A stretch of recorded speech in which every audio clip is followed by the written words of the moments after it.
Sustaining the environment for future years is a huge concern for livestock managers, but their first responsibility is to take good care of their animals. Adequate nutrition is critical, especially for anyone who relies on their animals for food or income. How we choose to provide nutrients is important because it affects the environment, our health, and the animals. It is true of ranchers in the U.S. all the way to herders in the Gobi.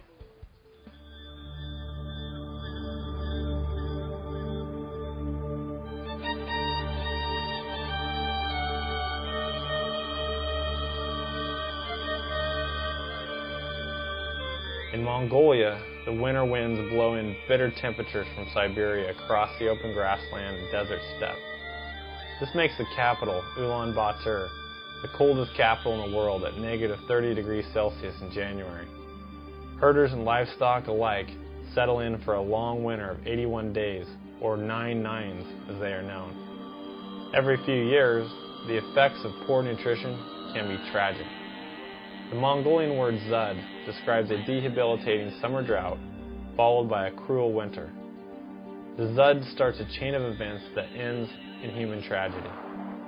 Between 1999 and 2003, 8.5 million livestock starved to death in a series of winter storms. This led to 10,000 herding families without livestock or a livelihood. In the worst situation, they froze or starved to death out in the storm.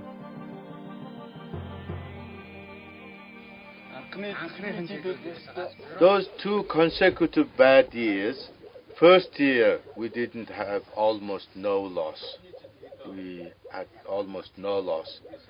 But next year when we were hit bad, we lost half of our cattle.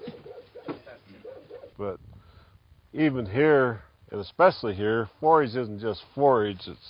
It's you can put it in terms of quantity and quality of forage. And an older plant like this achnanthrum here that's gone old, it's actually getting quite mature. The cell contents in it, even though the cell nutrients are the same, there's much more lignin is developed, which is not digestible as opposed to even a young achnanthrum plant. Forage contains fixed energy in many forms that can be roughly divided into those that are hard to digest in the cell walls and those that are easy to digest in the cell interiors. Humans can't digest range plants at all unless the cell interiors are squeezed out and the walls thrown away. You can experience this by squeezing the juice out of wheatgrass.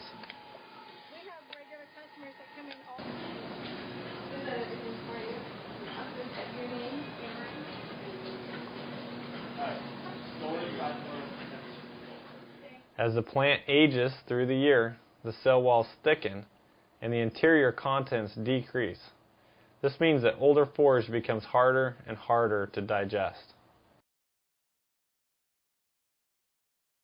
And the thing that's really neat about the ruminant-fish-related animal and the ruminant itself is the fact that the ruminant animal can break down fiber. The stomach compartments that are associated with the ruminant allow that animal to digest cellulitic materials that are very high in fiber, and allow those nutrients to be broken down and used for meat and milk production, compared to the non-ruminant, like me, that cannot break down fiber in the same way. So my assistant today is going to be Edwina, and Edwina is our ruminant-fish-related animal, and she's about 6 years old. And if we take a look inside, what we would find is that we have the reticulum, which is the honeycomb compartment, and then we have the rumen, which is actually the largest stomach compartment in the ruminant. And all along the rumen wall, what we would find is lots and lots of finger-like projections called papillae. And these papillae that line the rumen are very important for absorption of nutrients. This reticulum and rumen together is a large anaerobic fermentation vat. And that's what allows the ruminant animal to break down those high fiber, high cellulitic feeds that they eat. It eventually leaves and goes to the third stomach compartment. What we find is the omasum and the abomasum. And what we'll do now is we'll take a look at the rumen and reticulum area with Edwina.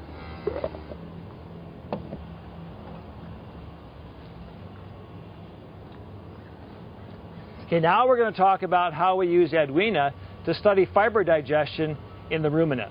Typically what we do is we feed the ruminant, so we'll feed Edwina diets that are high in fibrous components, and that goes in the diet. And then if we were to look at the animal, all the waste products would come out this end. What the rumen fistula does is allows us to study digestion that occurs between the mouth and the feces. Okay, the next thing we're going to do is we're going to take a look inside of the rumen of Edwina. So we always put gloves on, so we use some latex gloves. And if you could smell through the camera, what you would smell is you would smell all of the volatile fatty acids that are being produced. So the acetic, the propionic, and the butyric acid that are being produced by the anaerobic fermentation have a very pungent smell. I mean, they're volatile fatty acids, meaning they're volatile, and you can smell them. And if we look, we can see alfalfa hay, the fiber component, and that's what makes Edwina's rumen unique. You can see all the rumen fluid that contains the millions and millions of anaerobic bacteria. Okay, so this is that large bag that has all the small monofilament bags. Again, this is how we study digestion of fibrous constituents. If we don't want to feed the diet to Edwina, if we just want to test the almond hulls or test the citrus pulp in small amounts, we can go through there. We put this in the rumen. So we take that bag, we push it into the rumen. We stick it down into the rumen. It'll stay in there for 24 to 48 hours. The microbes and all the liquid will gain entrance to the feeds that are trapped in that small monofilament bag, and it will digest the fiber that's present. What we'll do, say after 24 hours, is we'll go back and we'll actually take this out. Oops. So we'll go back and we'll actually take this out. And then we can go back and we can weigh the bag because we know the weight going in and we know the weight going out. We can also measure gases that are produced.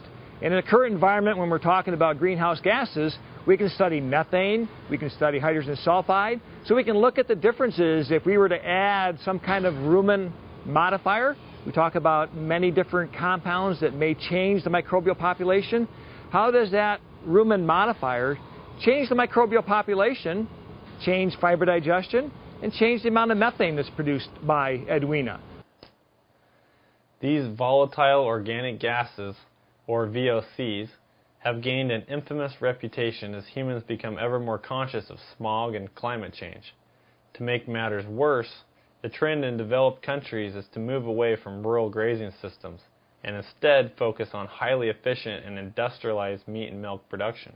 Recently, the United Nations speculated that volatile organic gases from the livestock sector rival that of vehicles. Best way to really know for sure is to build biobubbles like these and actually measure the gases. Dr. Frank Mittenlohner, an air quality specialist, is the first researcher to do that since 1938. Yeah, what we study here is dairy air emissions, and the reason why we're studying dairy is because livestock, from all the livestock sources, dairies are the #1 and most important commodities. And so what we're doing here is we're covering an entire dry lot corral with what we call the bubble. And we're doing this so that we can measure all the incoming air and all the outgoing air and measure the emissions that come off animals and waste and off feed so that we get an idea of what kind of emissions we find, for example, coming off decomposing waste. What we've found so far is that the most important emission that's derived or coming from waste is VOC, the fresh waste about a day after it's excreted by the cow, produces large amounts of alcohols, and these alcohols are VOCs, volatile organic compounds. And volatile organic compounds form smog. So fresh waste is the #1 source, followed by fermented feed for smog-forming gases on dairies, while the animals themselves, through enteric fermentation, produce greenhouse gases, and here mainly methane. So sometimes my students and I joke about putting cars into 3 of the 4 bubbles and having cows in #4 and run them head to head and figure out if it's true that cows indeed rival cars as smog producers, and but we'll find out. In large-scale dairy, beef, and chicken operations, controlling animal diets has become extremely efficient.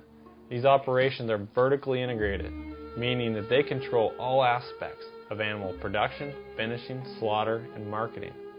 Consumers worry about the use of growth hormones and confinement of animals. The public is probably most familiar with bovine spongiform encephalopathy, also known as BSE, or mad cow disease.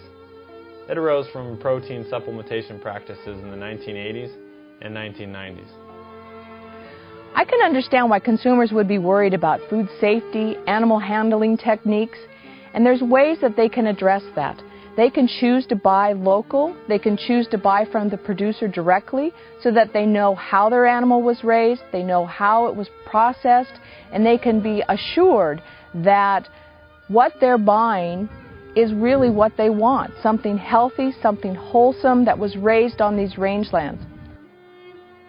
When wildlife or livestock are not in the feedlot or dairy, but out grazing on the natural landscape, they still must acquire the protein, energy, vitamins, and minerals. This makes the nutritive value of each plant important. These values fluctuate through the year, and grazing animals must match their nutritional needs to these rhythms. In temperate rangelands, high quantity and quality exist for only a short period in the spring. Animals use this period to replace weight loss from pregnancy and the previous winter. As the seasons shift to fall, there may still be a lot of material, but a lot of it is dead and fibrous. In arid areas such as the Gobi Desert, by the time winter arrives, even that has been mostly eaten. If the animals can't migrate, and humans can't bring food to them, then a high-stakes poker game is on. If a strong spring and summer growing season is dealt, the animals might have enough reserves to make it through the winter. The worst hand they can get is a summer drought followed by a cold winter, or Zud. They starve, and then the herders starve. They don't have access to supplemental feed of any sort other than what they might put up on their own, which is a very minor amount at the best. They don't have access to help, just in terms of allowing them to get through these events. They're out in the middle of nowhere. They're out in the middle of the Gobi Desert. It's just like the herder we've just been talking to. He says, we're like wild men down here in the Gobi. We're having to survive on our own. If we all died, nobody would even know about it, and probably nobody would really care.